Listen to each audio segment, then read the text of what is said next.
This week's collision goes head to head with the Royal Rumble as Bryan Danielson takes on Yuji Nagata. Mariah takes on Lady Frost. Orange Cassidy faces Komander. Kingston takes on Willie Mack. The Blackpool Combat Club go against Shane Taylor Promotions, and the Trios Elimination cage match between FTgaRcia and the House of Black main events. And we're going to get into it right here on the Hitting the Turnbuckle channel.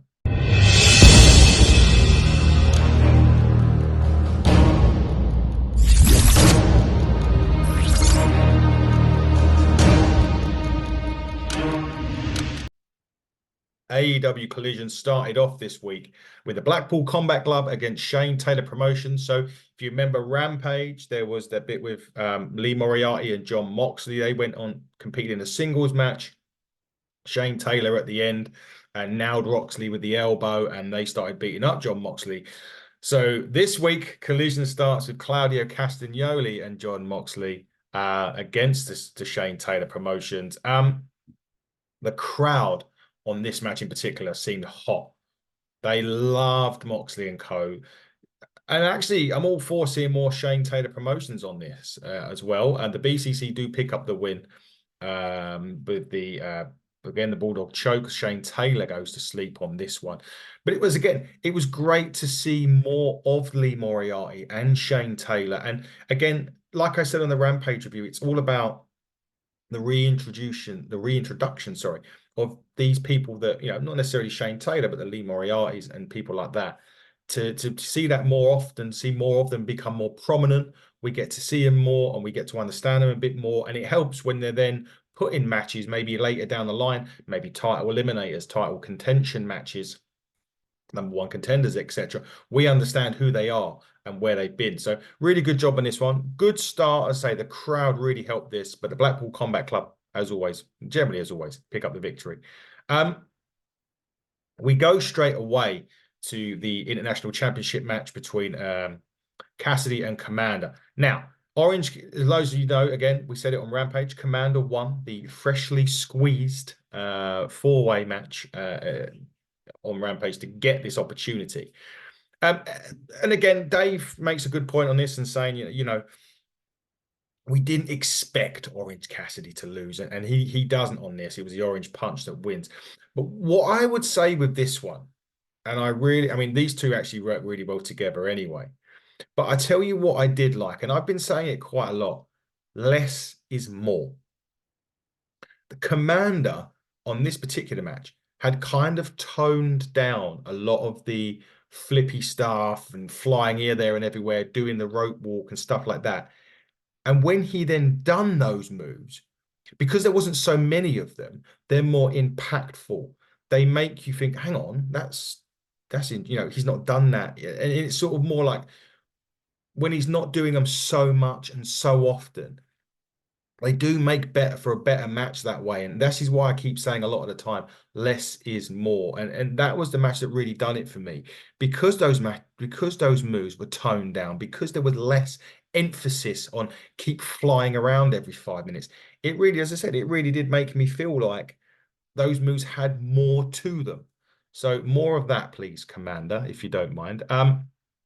They go to the back at this point, and Garcia is laid out, covered in blood, and you're questioning whether he's going to be available for the main event, the trios eliminations match, assuming House of Black done it. Toni Storm was also there. She won't be able to watch Mariah May's match because she's had to put down some racehorses in Louisiana. Great pun there. Fantastic. The next match was Lady Frost versus Mariah May. There was a very rough landing for May on a German suplex that Lady Frost gave her. The problem with this, and we say it a lot, especially with the women, and I don't know what the issue. I don't know. We Kings have this. It's like we either see too much or not enough. Or say there's never too much, but we either get to a point where we're seeing them a lot and we're enjoying it, or we don't, or we see them in these sort of few minute matches. And this is again, This match there didn't get enough time. There was a commercial break in the middle. If you didn't have picture in picture, you didn't see enough of this match. I mean, the two went at it. They beat the shit out of each other, really, from most of this match. Mariah May hits Mayday. Mariah May, sorry, hits Mayday for the win, but they need more time. I don't understand like why they don't get it. Mariah May, they're building. It's a slow build process, maybe to the one that she dethrones Toni Storm for the championship. So it's a slow build, which is fine. Get it, love that. But give them, these two girls can go. Why are we not having 10, 12-minute match here to build these two, to also to let us know what Mariah May's all about? We've only seen her in quick matches. We're not going to get to know enough about her. We need longer, please. This match would have benefited so much by it. Changing the subject now, moving to the back and moving to Swerve and Hangman. So this feud has kind of reignited again. And this week on Dynamite, they are doing Pick Your Poison or Dealer's Choice, in which they will choose each other's opponents. Swerve has chose Toa Lenoa as Hangman Page's opponent this week on Dynamite. Very interesting choice, that's for sure, for Swerve Strickland to take on for Hangman. Those that don't know, he's Ring of Honor guy, being part of the Gates of Agony, will take on Hangman Page. Hangman Page, on the other hand, now I think he's let it slip here because he said he doesn't want to tell Swerve who it is, but we'll have to wait the whole fucking show to find out. Now, if you don't know the whole effing show is, that would be Rob Van Dam. So could that be the fact that we're going to get RVD versus Swerve Strickland on Dynamite? I hope so. That will be great if we do, but we will have to wait and see. Eddie Kingston did say on Rampage that he was going to fight someone that he respects this week on Collision, and that man was Willie Mack, and they certainly did. This match was like, it was just like a 100-meter dash. There was no rest, big moves, all these big moves that mattered though, and that's the thing about this. When we say you hit these big moves and these big spots, they need to matter. And they need, you don't need it all the time. But if you're going to go through a match and do this, they need to matter. And boy, oh boy, did they matter on this one. Spinning back fist by Kingston wins this one. It wasn't for the title, I don't believe. So and that was the thing. I don't think this was a title match. So because of that, you did have that slight potential of Willie Mack winning. Had this been for the Continental Crown, we'd all sit there and go, Kingston's winning this. But because it wasn't, it did give you that element of, oh, maybe Willie Mack could win this. And, then Vast becomes a challenger. But anyway, he didn't.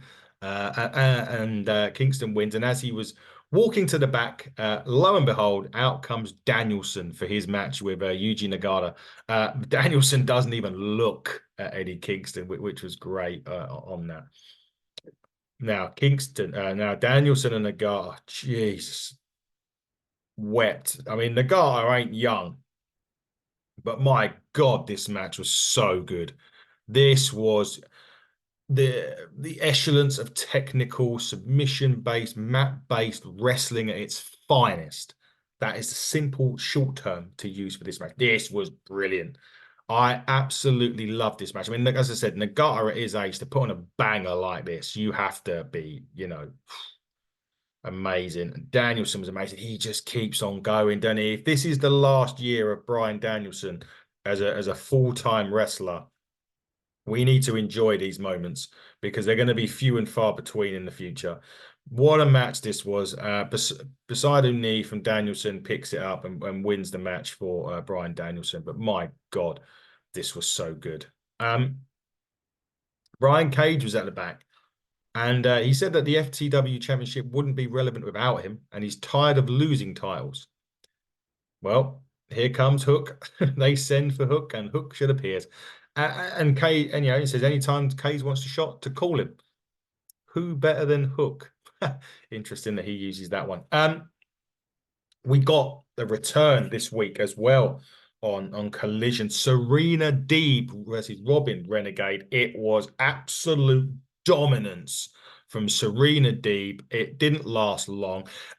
And this is where it's fine. So there is times where you can have a squash match, even with the women, and it'd be absolutely fine to do so. And this match was the correct thing to do. She literally, I mean, there was a welcome back chant. She literally full Nelson. Robin Renegade counted it. There was a diving clothesline, an avalanche into a corner, a punt to the face, a net breaker over the middle rope, a swinging net breaker, followed by the deep tox, serenity lock, bang, done. And that is fine because Serena Deeb's coming back. Robin Renegade, we hadn't really seen enough of. So for her, for AEW just to put her in that match, to get it done, to get her back as well. 15 months she's been back, and she said it felt really good to be back, and she's going to put the wrestling back into All Elite Wrestling, and she wants to become champion. Well, we're all here for that. The more we see of Serena Deeb, the more we will enjoy it. And as long as AEW does get to a stage where they put her in longer matches for the women, that's fine. But this squash match worked because it served a purpose, and that's what it needed to do. As she was finishing talking, though, oh, here comes the cage. They lowered the cage for the trios escape cage match between FTgaRcia and House of Black. I mean,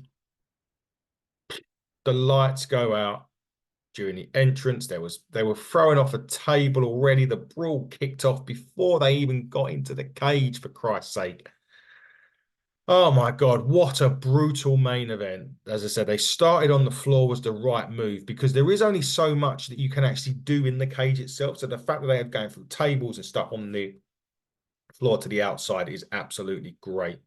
And it's a good thing that they actually done that. Essentially, it come down. Mark Briscoe was there as well, and he slammed the door in Malachi's Black's face as Garcia was looking to hit the floor to win the match, which he did for FTgaRcia. Interesting to see what happens with Briscoe with that one eventually, because I think Mark Briscoe was due to come in for Garcia, and they just threw him off that table straight away. So it kind of put him out for most of the match, and then he comes back in and costs them the match. So really good bit of storytelling actually, and it's good they didn't forget Mark Briscoe at that point. But what a main event! I mean, yeah, hardly a surprise, obviously. But yeah, really good. FTgaRcia wins the match. The loss won't really affect House of Black at all either. I think that'd be just fine. It'll be just fine with that. It'll be not a problem at all. Overall, this show opened hot, it closed hot, and there was a sense of a main event in nearly every match that they had on this show. You know, the Danielson one mid card, the Kingston Willie Mack show of respect type of match, the opener with the Blackpool Combat Club, the finish, and in between that you had the Serena Deeb return. It felt an important episode, and yeah, Mariah May and Lady Frost did tear the house down for that limited time that they had. Could have gone another 15 minutes and should have gone another 15 minutes. Hopefully, we will get a longer match for those. But I think Collision this week's a strong 8 out of 10. Really good show, really enjoyable. And we will see what happens next week on AEW Dynamite. But guys, do not forget to follow us on X or Twitter at HTTBuckle. Follow us on Hitting the Turnbuckle podcast. On all other social media outlets, we'll be joined by CJ Carter from Ignite. We interviewed him on Monday. That will be dropping today as well. We're coming up. We've got the TNA Knockouts champions, the Decay, coming on the show for a brief conversation about all things TNA. Alex Windsor will be joining us soon. So will Mike Angus from Tidal Wrestling. Heath Slater or Heath or whatever he wants to go by. He will be joining us in the next few weeks as well. So keep a lookout on those social channels for more information. But everybody, this has been the Collision review on the Hitting the Turnbuckle podcast. And until we interview again, guys, buckle down and stay safe.